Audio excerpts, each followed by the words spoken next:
Mapagpalang araw po sa inyong lahat. Welcome to DJ Sean Stories.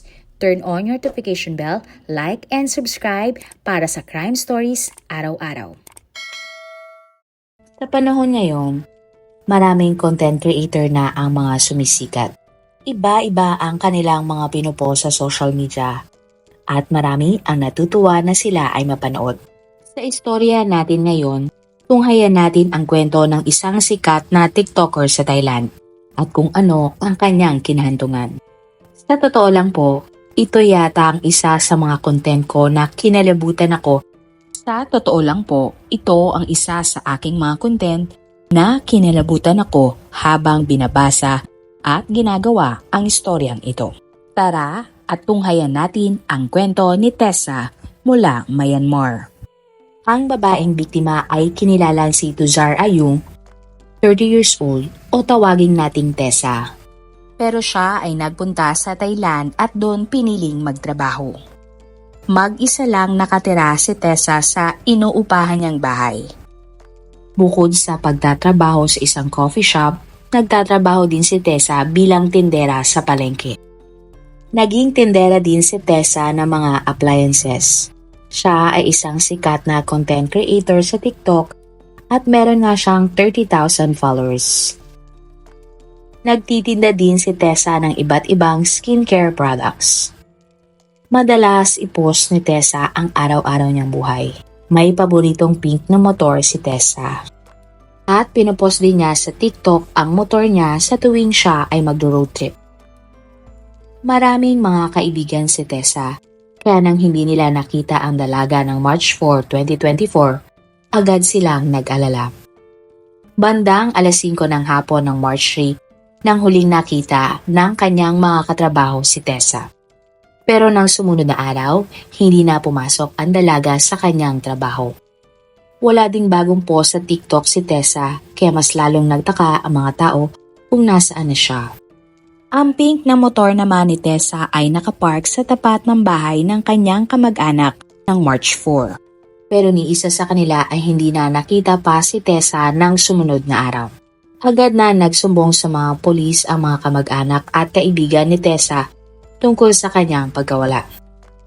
Bukod doon, nanghingi din sila ng tulong sa journalist na si Ayun. Agad na nagumpisa ang mga pulis at si Ayu ng investigasyon sa pagkawala ng dalaga. Dito na nga minungkahi ni Ayu na tingnan nila at ng mga pulis ang kuha ng CCTV, kinabukasan at isang araw matapos mawala ni Tessa. Ang una nilang ni-review ay ang mga kuha ng CCTV mula sa trabaho ni Tessa at ang mga dinaanan niya pauwi. At base nga sa kuha ng CCTV ng March 3, bandang 5:20 ng hapon, nakita si Tessa sakay ng kanyang pink na motor. Sumunod na kuha ng CCTV ay bandang 6:34 ng gabi nang baybayin ni Tessa ang daan na hindi naman papunta sa kanyang bahay.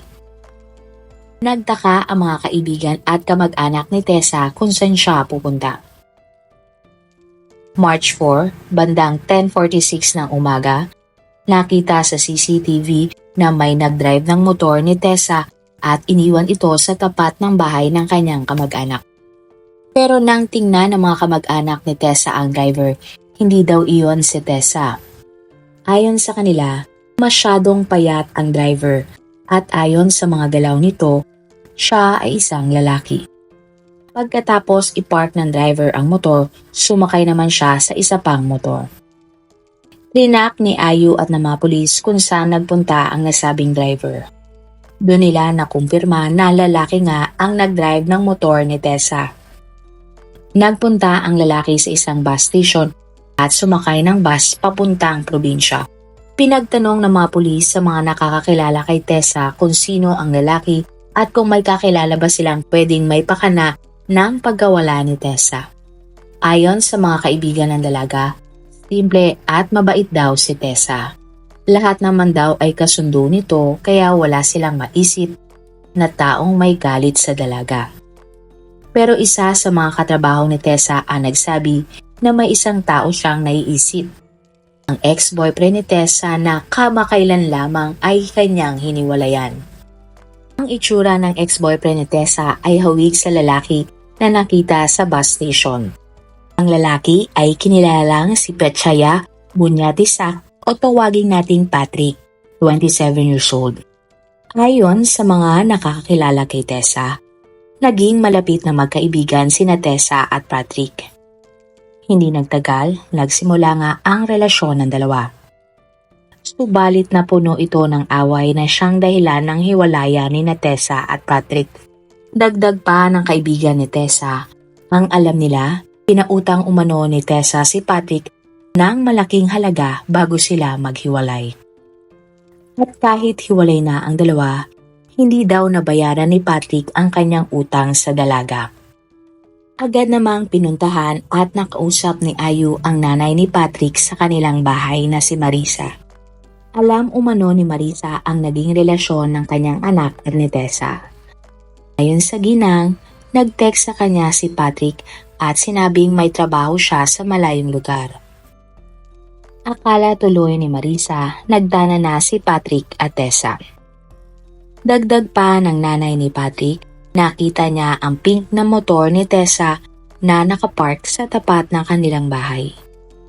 Hindi na niya natanong pa si Patrick tungkol doon dahil hindi na niya nakita pa muli ang kanyang anak.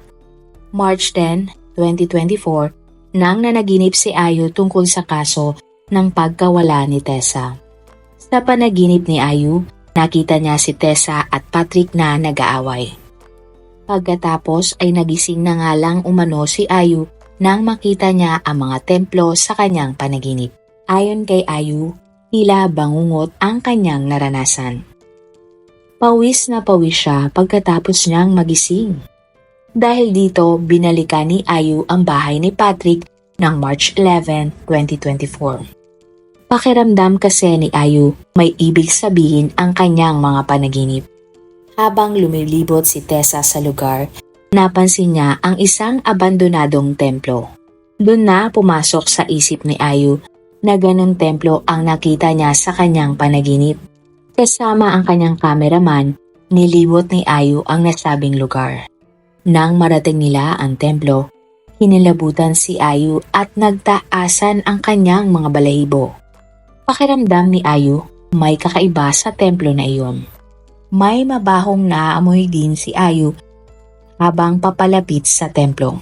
Sinundan ni Ayu ang amoy hanggang sa marating niya ang isang abandonadong balon. Nang silipin ito ni Ayu, napansin niya ang isang orange na tela. Pero ang nakakapagtaka, tila bago at hindi kupas ang kulay ng tela. Mas lalong nagduda si Ayu at lumakas ang pakiramdam niya na may kakaiba sa balon. Kaya agad siyang tumawag ng mga pulis. At bandang alas 11 ng umaga nang simulang tingnan ng mga pulis ang nasabing balon. Hanggang sa matagpuan nila ang labi ng isang babae sa dulo ng balon. Agad na dinala sa ospital ang labi ng babae para sumailalim sa autopsy. Doon na nakumpirma na ang labi ay ang nawawalan si Tessa. Napag-alaman na saksak ng patalim ang kanyang ikinamatay. Araw din na ito, nakakuha ang mga pulis ng mga impormasyon tungkol kay Patrick. March 4, nagpunta si Patrick sa isang sanlaan at nagsanla ng necklace na katulad ng suot ni Tessa. Na-recover ito ng mga pulis at nakumpirma nila na iyon ay pag-aari nga ni Tessa. Kaya naman itinuring si Patrick na pangunahing sospek sa pagkamatay ni Tessa. Gulat na gulat naman si Marisa sa akusasyon sa kanyang anak. Hindi siya naniniwala na magagawang pumatay ni Patrick. Hinalughog ng mga pulis ang bahay ni Patrick at nakita nila ang 2 bakas ng dugo. Indikasyon na posibleng doon nga pinatay ang biktima sa loob ng kanilang bahay. Ipinakalat ng mga pulis ang picture ni Patrick sa social media para madali siyang mahanap ng mga pulis. Hanggang sa may nakuhang mga kopya ng CCTV ang mga pulis sa probinsya kung saan nagtatago si Patrick. Tingin nila naghahanap ito ng trabaho. Pero dahil kalat na ang mukha niya bilang sospek, tila hindi na nakahanap pa ng trabaho ang sospek. At dahil lumiliit na ang kanyang mundo, wala nang nagawa si Patrick kundi sumuko sa mga otoridad. March 12, nang magtungo si Patrick sa isang police station. Doon ay isinuko niya ang kanyang sarili at inamin ang nagawang krimen sa pagpatay kay Tessa.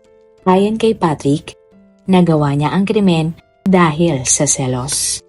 Inamin din ni Patrick na sinanla niya ang necklace ni Tessa sa halagang 160,000 pesos. Sinabi din niya na hindi pa sila hiwalay ni Tessa. Ayon sa kanyang salaysay, nang March 3 ay kasama niya si Tessa at nakahiga sila sa kama. Napansin daw ni Patrick na tinatago ni Tessa ang kanyang cellphone. Tingin ni Patrick, may kausap na ibang lalaki si Tessa. Kinompronta ni Patrick si Tessa hanggang sila ay mag-away. Hindi daw napigilan ni Patrick ang kanyang galit at emosyon. Lumabas siya ng kwarto, kumuha ng patalim at inatake si Tessa. Kinasuhan si Patrick ng murder at pagnanakaw. Siya ay ikinulong habang naghihintay ng trial. Pinabulaanan naman ng mga kaibigan ni Tessa ang sinabi ni Patrick.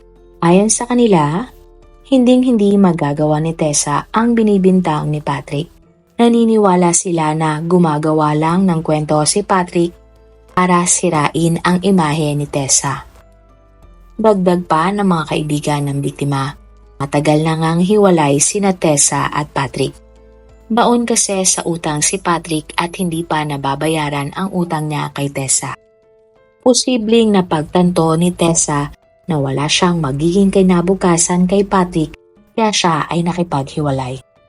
Ayon pa sa kaibigan ni Tessa, posibleng kunwari ay babayaran na ni Patrick si Tessa para ito ay makipagkita sa kanya. Kaya marahil yun ang dahilan kaya nagpunta siya sa bahay ng sospek. Doon na nga isinagawa ni Patrick ang masama niyang plano kay Tessa. Dagdag pa ng mga kaibigan ni Tessa, madalas din tulungan ng biktima si Patrick at ang kanyang nanay, lalo na tungkol sa pera. Kaya masakit para sa kanila na ganun ang isinukli ni Patrick. Nais ng mga kaibigan at kamag-anak ni Tessa na imbestigahan maigi ang kaso ni Tessa. Muli namang binalikan ng mga pulis ang nanay ni Patrick. Sinabi niya na natulog siya ng maaga kaya hindi niya nakita si Tessa na dumating sa kanilang bahay. Nanindigan si Marisa na wala siyang alam sa nangyaring krimen. Pero kung babalikan ang sinabi ni Patrick, nag-away sila ni Tessa ng gabi na iyon. Kaya ang tanong ng nakararami, paanong hindi narinig ni Marisa ang pag-aaway ni Tessa at Patrick ng gabi ng krimen? Makalipas ang ilang araw, muling nakausap ni Ayu si Marisa. Nagbago ang kwento ng ginang at sinabing naaalala niya na nag-away nga umano si Patrick at Tessa. Ayon sa mga pulis, imposible talagang hindi man lang narinig ni Marisa ang kaluskos habang binibitbit ni Patrick ang labi ni Tessa sa balon. Dito na binuo ng mga pulis ang teorya na maaaring ginawa ni Patrick para mabitbit ang labi ni Tessa sa balon. Ang una ay lalabas ng bahay si Patrick at may dadaanan na tindahan. Ang isa naman ay dadaan siya sa bintana ni Marisa. Kung doon dumaan si Patrick, hindi talaga kapanipaniwala na hindi nakita ni Marisa ang ginawa ng kanyang anak.